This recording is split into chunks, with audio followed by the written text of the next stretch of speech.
morning, Bucknutters. Welcome to the Bucknuts Morning 5 here on Wednesday, July 13th, 2016. I am Dave Biddle. I'm very happy to be joined by Bucknuts columnist Brandon Castel. And BCast, drink out there, Bucknutters.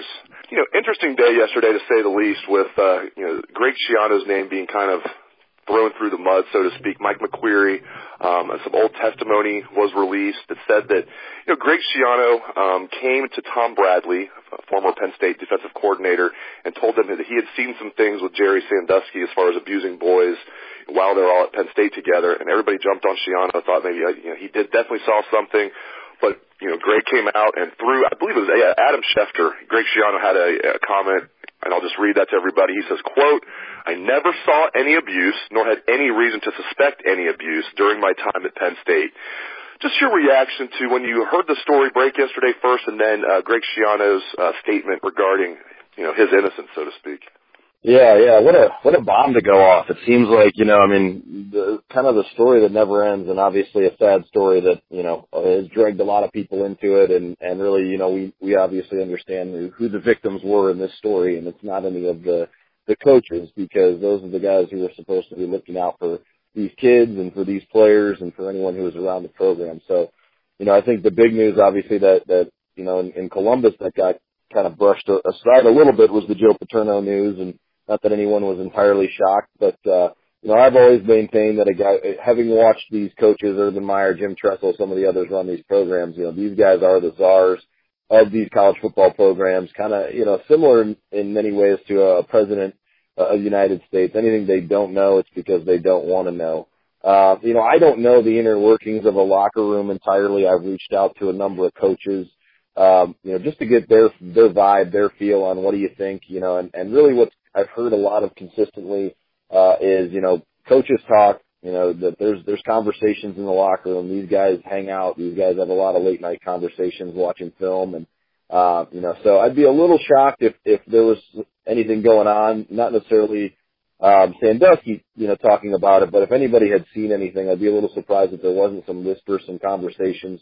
But it's hard to know who saw what over a 30-year period. And so we're going to go back and say everybody who coached under Joe Paterno in that 30 years when Sandusky was there, and everybody who was associated with the program is guilty, and everybody should be held accountable. It's really hard to start pinpointing who's guilty and who's innocent. Obviously, tragedy, and if Schiano or any of the other coaches did know, then they deserve every ramification. But I'm not one to jump on it and crucify somebody without more details and really without understanding the full grasp of the situation.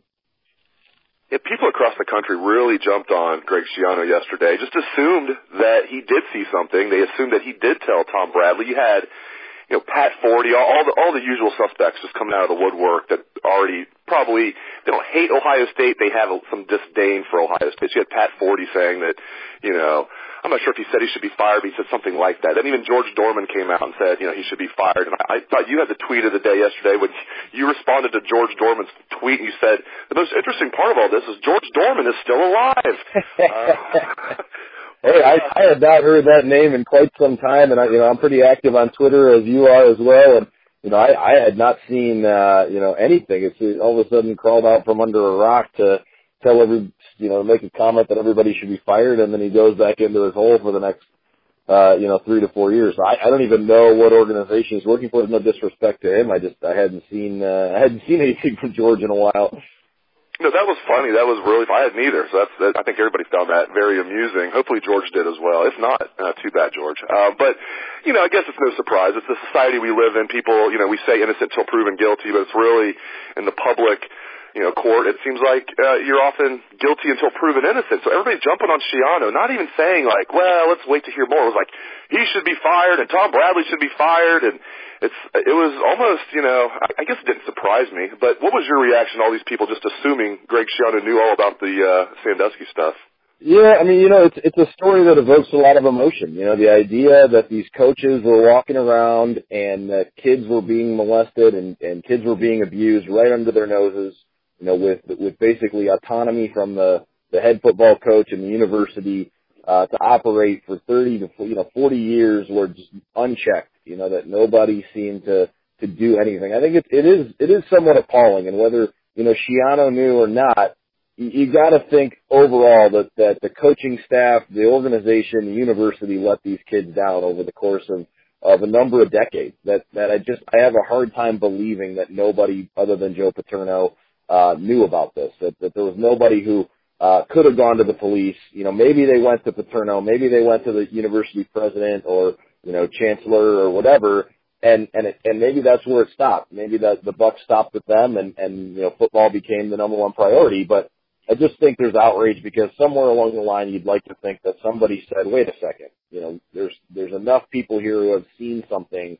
Somebody needs to call the police. Somebody needs to do something. This guy, there's something not right going on within the Penn State football program. And I get the vibe that somebody somewhere should have known and been able to do anything. To hold one person accountable, based on a released testimony, it's hard to know exactly who did what and when. I mean, Greg Schiano was the defensive backs coach for 5 years in the 90s. This was a 30 to 40 year situation that was going on. So I'm not letting him off the hook. If he knew, if Tom Bradley knew, then you know what, they do deserve some ramifications. They do deserve to be fired because that's appalling if they knew that Sandusky was abusing children and they didn't do anything about it. But, again, we're very quick to jump to conclusions as a society. We're very quick to, hang everybody involved. And I have a hard time doing that when I know this guy played such a small part in a 5-year window of this kind of tragic story. So,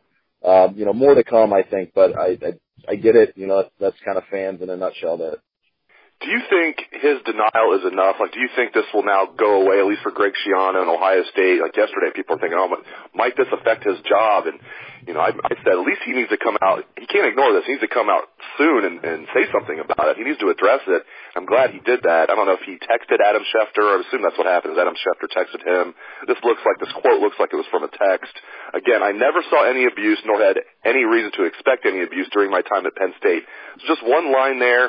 Do you think that's going to be enough? Will this make this go away, at least for Greg Schiano and Ohio State? I do not think that that's going to be enough. I mean, I think that he had to come out, Tom Bradley, Greg Schiano had to come out yesterday and make a statement. You're right. I think that was probably a text message, but, no, I don't think it's going to go away. I think now they're in it. We're not going to live in a world where Greg Schiano and Tom Bradley are not attached to this now. And since Joe Pa's not around, anymore, I think there's going to be some more focus on these guys and saying, hey, wait a second. Did these guys know? Because if they knew, they deserve the same scorn that we've given to Joe Paterno for, the last number of years. So I don't know necessarily that, it's going to change anything. I don't see Greg Schiano's status with Ohio State changing. I don't think, there's going to be this cloud hanging over the Ohio State football program this year. I think that, but I do think it's something he's going to have to talk about. He's going to have to address. I think it's going to be debated on, news entities and news outlets. I think there's going to be articles written about it and, more to come. I think if more comes out, and I don't know what else would come out since this was really a sealed testimony, but, if more comes out, I think it could get dicey for him. But if this is the end of it, I don't think that there will be some drastic change in terms of his status or in terms of the Ohio State coaching program.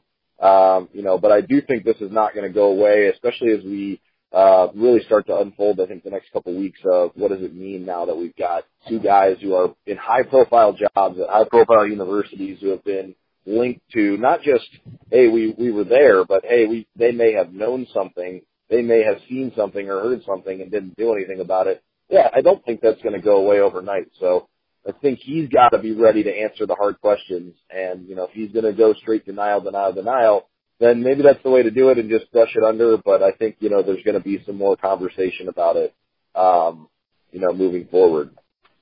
Very interesting takes. And let's turn the page now and talk about some fun stuff. Let's talk about some Ohio State football. Imagine that.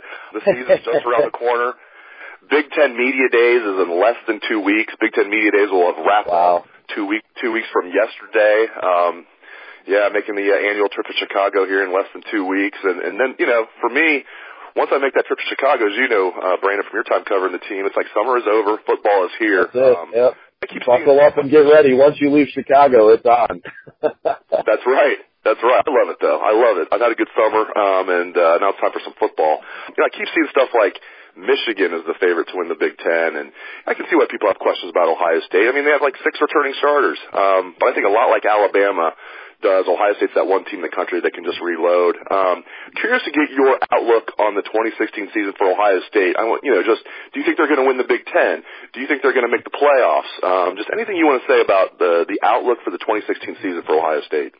Yeah, it's an interesting season because, you've got so many young guys. I mean, you and I both know from covering recruiting and covering the program, there's a ton of talent on this roster. They've got guys who have been waiting for this opportunity to play. So I think there's a difference between, hey, they lost a bunch of guys and I have no idea who the next guy in line is. They've got to hope someone steps up. And hey, they've got these guys, who have been waiting for their opportunity to jump in and get some playing time. And like you said, Alabama, Ohio State, a few of the other programs in the country, Oklahoma at times has been like that. LSU at times, at least defensively, has been like that. Where there's just guys.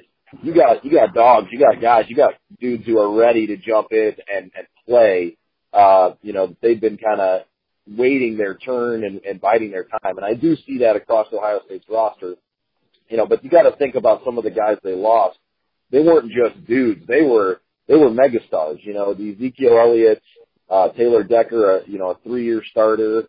Joey Bosa, obviously, Eli Apple, Von Bell, Adolphus Washington. I mean, Darren Lee. They lost some guys, man. They didn't just lose some starters. They lost, some guys who really carried this team to a national championship in many ways. And so, Michael Thomas is another guy, and he's one of those guys that's going to be hard to replace because you can't just step in and assume that these young receivers are going to be ready to step in and, go up and make the big catches, go up and pull down the big touchdown grabs in the corner of the end zone the way Michael Thomas did. So I do think there's going to be some adjustment. I think by the end of the season, as traditional with these Urban Meyer teams, as traditional maybe with some of the Ohio State teams, they're going to be really good by the end of the year. And especially with J.T. Barrett, running the show, I think that helps them overcome a lot of the issues that young teams have early in the season. You've got a quarterback on offense.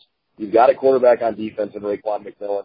So I think that helps. You've got a really good coaching staff that will be better equipped to handle play calling this year with Ed Warner. Now more in a full-time offensive coordinator role. I didn't like the way that played out last year with him on the field and Tim Beck in the booth. So, I think that'll be a big difference. But, you look at their schedule, they've got, week 3, they're going to Norman, playing under the lights against Oklahoma. That's going to be a really big test. I kind of equate that maybe to a few years ago when they had to host Virginia Tech under the lights. They had a young team, J.T. Barrett making his first start, in that kind of a situation. So I think they're going to have some concerns early in the year. But, you got to go all the way into October before you start hitting that really hard stretch. And that's what I look at is, you've got at Wisconsin, at Penn State, at Michigan State, and then, of course, you end the season with Michigan. Those are 5 games that are tough games on your schedule. This is not an easy schedule for a young football team. So I do think there will be some struggles, but, I think J.T. Barrett's the guy that if he can play at an elite level, they can be a contender for pretty much everything. Maybe not national championship type contender, but certainly Big Ten. Well, great stuff as always out of Brandon Castel. Thank you, B-Cast. Drink Bucknutters. And thank you to all the listeners out there for tuning into the show. I appreciate it. I hope everyone has a great day. Let's hear some Buckeye swag, best damn band in the land.